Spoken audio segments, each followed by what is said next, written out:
Yeah, good morning. This is Bang Bang Royal. How we going? Whew, just come back from my run, man. I'm knackered, man. But I didn't come. I walked about 3 miles, run about 2, but it was slow. You know what I mean? It was hard, yeah. It wasn't that easy. You know what I mean? But I'm getting better. You know. I'm walking these bobos, these 2 fucking big dogs. Yeah. I'm going to try and do a video on them, a podcast on them. They're massive, man. They're massive. You don't realise how powerful these dogs are, man. Crikey. And we walk up these big hills, yeah. And the time we get to the top, oh yeah, but I'm getting better and better. Yesterday we run down the hill, you know what I mean? We walked up it, run down it. I walked about 4 or 5 miles with them, all through the woods and bits and pieces. Anyway, I was talking to a mate of mine the other day, yeah, and he was in the car with me with Cleff Fields and Jimmy Tippet. And he said to me, fuck me away, do you know what, mate? You don't know, and intimidated we were, you know what I mean? He said I was, he said, but the size that Cleff Fields. I was sitting in the back of my pal, yeah, Jimmy was driving, Cleff Fields was in the front. He was massive, mate. You don't realise how big Cleff Fields was. It's a bit intimidating. You know, I was big myself, yeah. And he took us to this farm, yeah, and these people were doing bits and pieces. I don't understand what they were doing, but they were doing bits and pieces, and they've stole something of this kid, yeah. Anyway, Cliff jumps out like a raving lunatic, mate. Jumps out, knock him out. He's listening to this kid all the way through, down here in 4, we was going down here in 4, the M25, all around this place, yeah. And he jumps out the motor, mate. He went crazy. He smashed his door. I mean, he hit his door. Cliff's funny, mate. He hit his door with his shoulder, mate. The fucking door come off his hinges and boom, it run in there like a lunatic. I mean, I was behind him. Jimmy was like lacking out. He was like, he was there, and the kid was just walking in, yeah. And we got all of the guys. Happened to be a couple of hand things lying around that, you know, they were fucking, there was things in them, you know what I mean? There was food in them, and it was a bit fucking naughty, really, because they could have been like, it was early in the morning. It was lucky, really, because they could fucking put one in Cliff as he run through the door, you know what I mean? But anyway, Cliff sorted his people out, mate. He bashed one. Fucking hell, how this kid survived, I don't know. He smashed him to pieces. He cannot hit Cliff, mate. He could hit. And I was like with Cliff anyway, 100% behind him, you know. Got the kids bits and pieces. We took a bootload of this stuff back, yeah, for this kid to sell, and we got some of it. It could give us a bit of it, and we went back. But I'm just telling you the size of Cliff, yeah. And me and Cliff used to muck about in the scrapyard, you know, and muck about in the bag and all that, and do a bit of shadow boxing. As I said, me and Cliff used to fight a bit, you know what I mean? And I, you know, when we had a few sparring matches, me and Cliff, I held my own. I remember that I held my own with Cliff, you know. And listen, we're all fighters. None of us are going to give in. I mean, in my era, there was a lot of fucking fighters about. A lot of fighters. I mean, I'm going to, you know, sit down and have a think about it one day of all the fighters that there were about in them times, you know. And in 79s, 80s, they're going upwards, yeah. And there was a lot of fighters. A lot of fighters that ex-pros coming to the illegal fighting game, and it's a lot different, you know. I mean, the pro game's a lot different to illegal fights, you know what I mean? A good pro would always smash a legal fighter, you know, illegal fighter pieces, you know, like it goes without saying, you know what I mean? But, you know, I mean, love Lenny. Lenny was good. Roy Shaw was good. I mean, there was quite some good fighters, but, I mean, really, I mean, I think Roy was a pro. He did turn pro. Lenny didn't. He was never could never be a pro. I don't really, you know, because he was just what he called it. Clifffield had a few fights. He didn't win many fights, but when he went into the illegal, into that street fighting and illegal fighting, he was knocking them all over. That's the difference, you know. As a pro, he was getting beat as a pro. But, you know, like, his record's not too good. It isn't bad, but it's not that exciting. You know, and, you know, when you think about it, it's around the Richard Dunn area, Richard Dunn time, and Playtime and all them sorts of places, you know what I mean? And but yeah, he couldn't. I mean, listen, the fucking illegal fighters could not get him with really good pros. You know what I mean? Different fucking thing, mate. Even though the illegal fighting was to use the elbows and all that, he would get told, "Oh, I will disqualify you." You know what I mean? But after about 3 or 4 times of doing it, the guy smashed to pieces if you catch him with the elbow and the eyes and all that game and up. You know, you catch him like that, and you can, you know, just do lots of damage. You know, and we did used to do lots of damage. You know what I mean? I remember fucking. I've had lots of fights. You know, I've had like 42 fights. You know what I mean? And all them fights I've had, and never really been easy. They've never been, even sometimes you do it in one round or whatever, they've never been easy. It's all adrenaline pump. It's all adrenaline pump, and when you walk in, and I mean, at certain times I was getting a bit near the mark, you know what I mean? I was bowling them over, going bang, bang, bowling them over 3 or 4 rounds all over, and everybody got to know me. My record was called for cats, you know, and they loved me. And Brian Cox gave me the name Bang Bang Ray Hill, and he was going to give me that Bang Bang, and you know, and I respect Brian Cox for that name, and even people was out there pissing me on the comments saying Bang Bang Bang Bang, what's all that about, you know what I mean? But Brian Cox, he given the name Bang Bang, and it was just to tell people that I could bang bang. I could bang bang, you know what I mean? Yeah, bang bang, and I could bang, you know what I mean? I could, like, I've not, listen, I've bowled people over with a left jab, you know, and I used to love I used to love it. Illegal fighters, I used to love it, yeah. And, you know, like, you got Frankie Warren, he was around Lenny, you know, Lenny, and Roy Shaw, I forget who was with Roy, but I forget who was with Cliff. But I did meet the other day, the guy that was with Cliff, I forget his name, I bet, you know, people give me names, this, that, and the other, but, I mean, Roy was a fucking hard man. Let me tell you something, right? Roy used to take doors off in Parkhurst. Doors. Doors. Even though I used a book to take the doors off, it's got to rip it off after, you know what I mean? It's quite some going, isn't it? How many people there, yeah? Remember the old-fashioned prisons, yeah? The old-fashioned lock. Not the one that was a 2 lock now, the 2 lock. I'm on about the old-fashioned one with the 1 lock, yeah? The 1 click. I used to rip them off. Honestly. I used to rip them off. It was like no problem. If you was like a Larry cunt, and I thought, you know, go to someone, rip that off, mate, and you ain't coming out. And that's a bad thing to do, but I used to do it. I used to love that thing, you know what I mean? Doing that, you know. And I remember being in Lewis, and David Fraser and Patrick Fraser got me, don't you fucking dare do it, asshole, you know what I mean? Freddie Lloyd was 2 doors away from me with a kid called Freddie Lloyd. Nice fella, Fred. You know, Bobby Dixie's mate. Bobby Dixie loved Bobby Dixie. Even though Bobby Dixie sometimes was an arsehole to me. He gave me a bit of grief, but I also love Bobby Dixie. He had plenty of arsehole. And tell you, I see Bobby Dixie one day. I was in, I think, Pal Joey's. And he was up on his little stage thing. And I was downstairs dancing with my missus, making myself a white idiot. And Bob Dixie, he had a line of coke like that, mate, and he was snorting it. I mean, that's what he died of, you know. I think he died of a heart attack, but he was taking too much gear, you know what I mean? Just taking too much. I love Bobby Dixie, loved him to death. Good man, Bob. And it's, you know, like, what can I say? I mean, I remember this guy's called Steve. I could say his second name, but I'm not going to say his second name.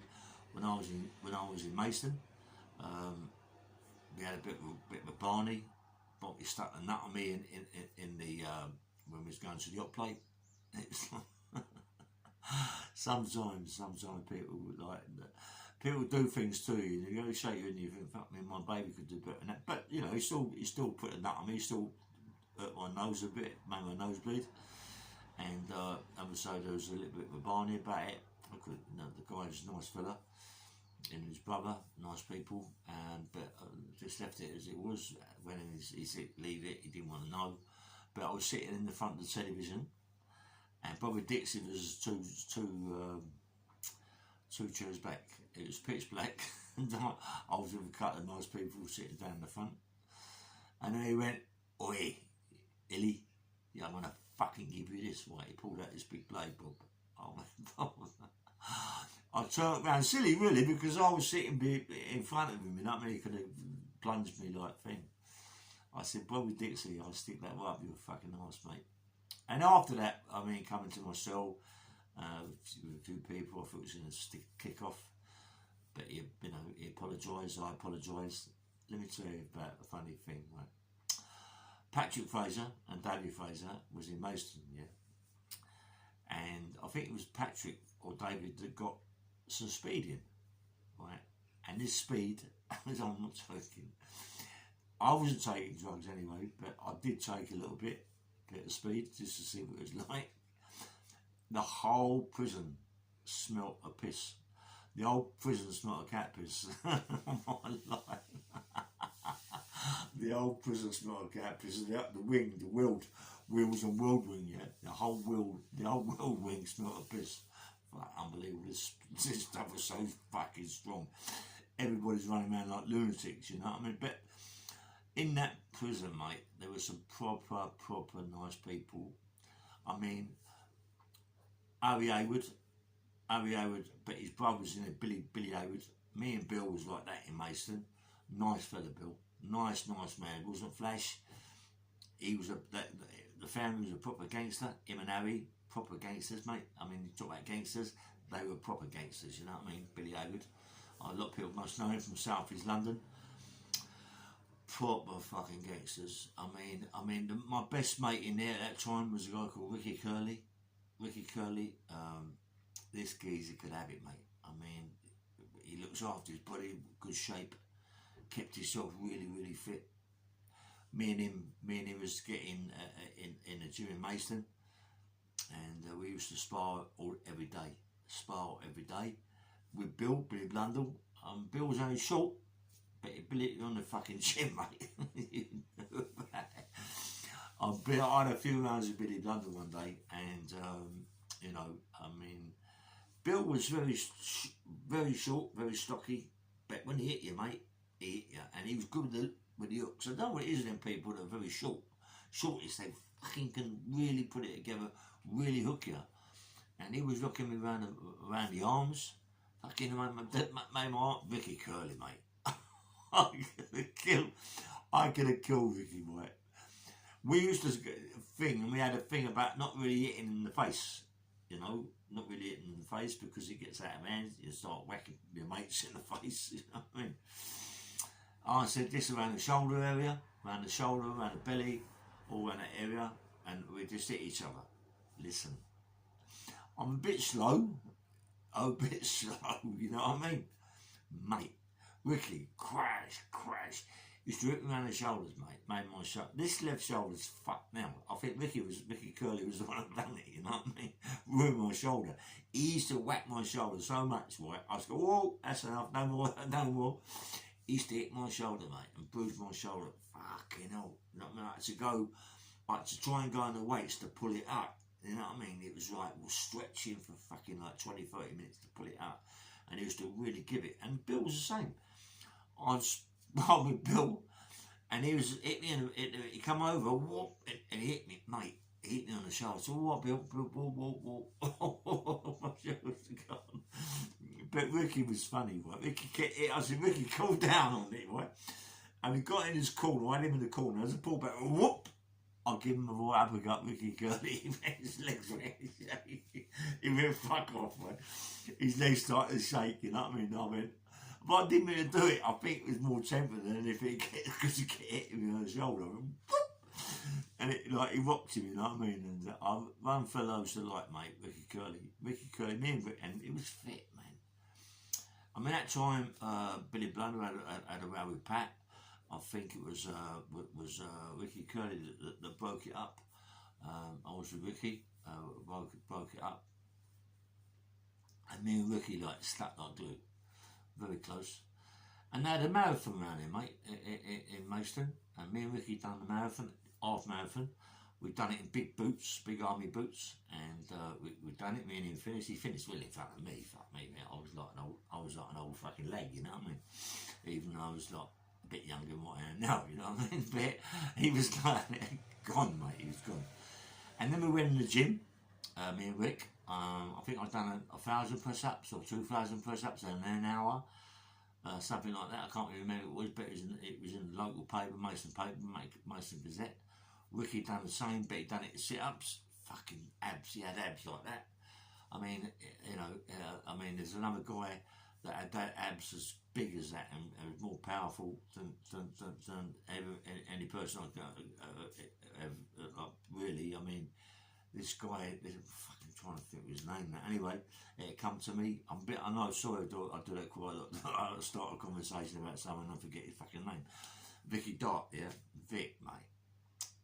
I mean, Vicky Dart was like, he used to run all the time, but another guy, I forget the other guy's name, he had like bushy fucking hairy glasses, I forget his name. Vicky Dart, good runner, he used to run all the time, Vic. Mason was a good place to run on the outside. Not on the outside of the neck, I mean, the wall, the inside, but outside, you know. And I mean, he was fucking powerful with sit-ups. I mean, Vicky Dart, very, very good at sit-ups, mate. Whoop, whoop. I mean, you've got two 44 pound weights. That's a lot of weight, you know what I mean? Put behind your fucking head, your neck, and whoop, sit-ups. And he was powerful, mate, very powerful. He had abs like that, you know, big abs, very powerful. Everybody respected Vic, nice man. He's getting on really well now, and all the best to you, mate. He's a nice fella, Vic Dart. He doesn't say too much. He is what he is. People respect him, and I respect him too. Yeah, he is a dangerous man, and believe me, he's a fucking dangerous man.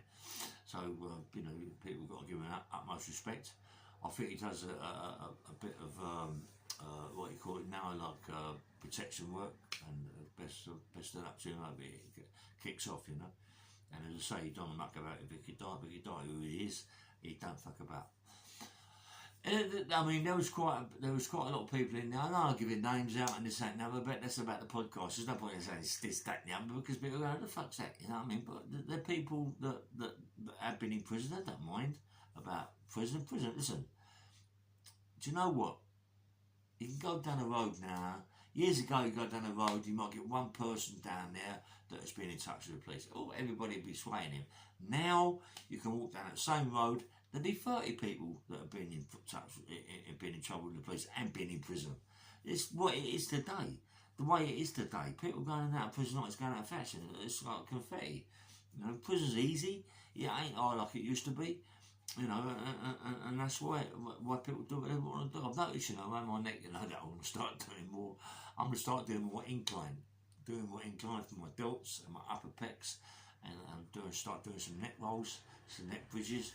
Because I'm walking these dogs, I mean, every day.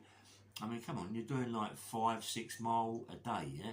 And you're not just walking on flat, you're walking, listen, you're walking out, as a lake, I'm on about a lake, a stream. There's a stream near my mate's house, and when it rains, you can't, I got caught one day walking with the dogs, walking with one of them, and we got halfway down and it started pissing down the rain, so I'm hiding under the trees. Fuck me, mate. The water come down this hill. I swear to God, the water was had to be about, what, a foot deep, and it's like, unbelievable. You think, fucking hell, mate, if you stay down here, you're going to drown, do you know what I mean?